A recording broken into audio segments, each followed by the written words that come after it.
అందరికీ నమస్కారం. Welcome to our channel. ఈరోజు వీడియోలో వైకుంఠ ఏకాదశి కథను గురించి తెలుపుతున్నాను. వైకుంఠ ఏకాదశిని ముక్కోటి ఏకాదశిని కూడా అనుకుంటాం కదా. 3 కోట్ల మంది దేవతలకు మహావిష్ణువు ఉత్తర ద్వారం గుండా దర్శనమిప్పించారట. అందువలన ముక్కోటి ఏకాదశిని అంటారు. అలాగే 3 కోట్ల మంది దేవతలు విష్ణుమూర్తి కలిసి భూలోకానికి వచ్చి భక్తులకు ఉత్తర ద్వారం గుండా దర్శనాన్ని కల్పించారట. వైకుంఠ ఏకాదశి రోజు స్వామివారిని పూజిస్తే 3 కోట్ల ఏకాదశుల పుణ్యం లభిస్తుందట. అందువలన ఈ ఏకాదశిని ముక్కోటి ఏకాదశిని కూడా అంటాము.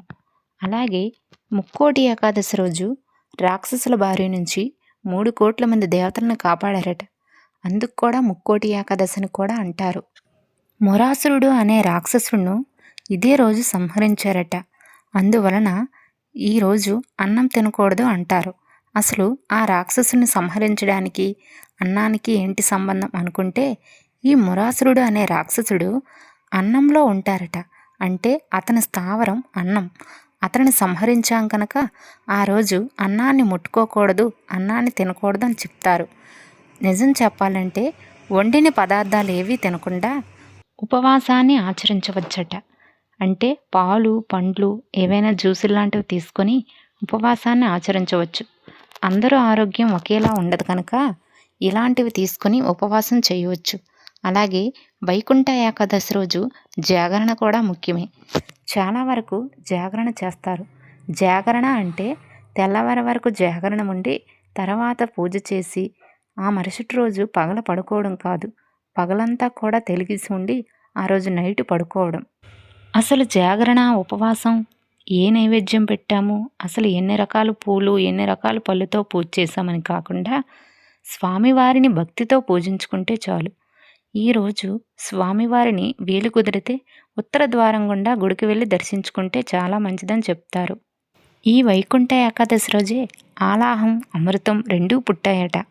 ఇదే రోజు శివుడు అంటే మహాశివుడు ఆలాహాన్ని మింగాడని చెప్తారు. తిరుమలలో వైకుంఠ ఏకాదశి రోజు పండగలా జరుపుకుంటారు. అప్పటినుంచి ఒక వారం పాటు తిరుమలలో భక్తులకు ఉత్తర ద్వారం గుండా దర్శనం ఇప్పిస్తారు.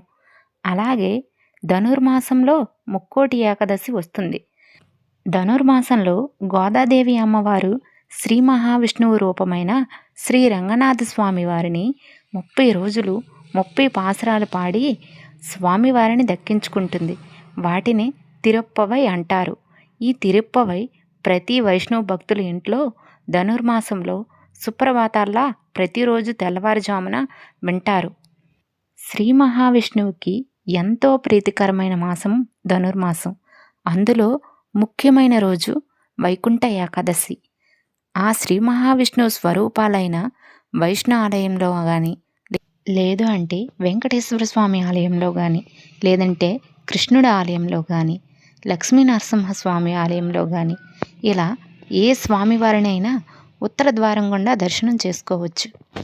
అలాగే స్వామివారికి ఎంతో ఇష్టమైన తులసి మాలలు కానీ, తులసి దళాలతో కానీ పూజించుకుంటే చాలా మంచిది. ఎందుకంటే స్వామివారికి ఇష్టమైనవి అవే కదా.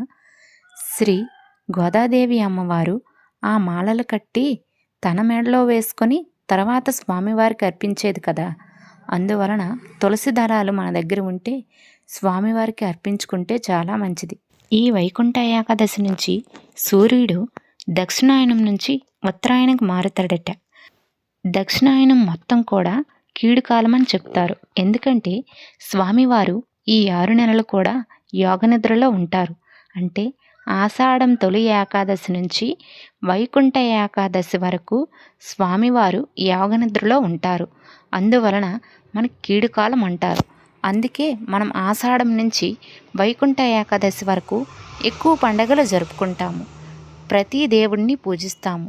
వినాయకుడి నుంచి లక్ష్మీదేవి వరకు అందరినీ పూజిస్తాము. ఉత్తరాయణం తర్వాత పుణ్యకాలంలో మనం ఎక్కువగా పండగలు జరుపుకోము. ఎందుకంటే స్వామివారు మెలకువగా ఉంటారు. మొత్తం పుణ్యకాలమే.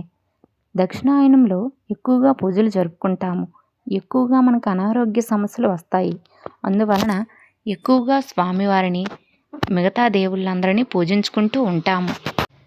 ఉత్తరాయణం కంటే దక్షిణాయనంలో ఎక్కువగా శుభకార్యాలు జరుపుకోరు. ఎందుకంటే స్వామివారి ఆశీర్వాదం దక్కదని. ఉత్తరాయణంలో ఎక్కువగా శుభకార్యాలు జరుపుకోవడానికి ఇష్టపడతారు. ఎందుకంటే స్వామివారు బయటకొస్తారు కనుక స్వామివారి ఆశీర్వాదం దక్కుతుందని చేసుకుంటారు. ఓకే అండి.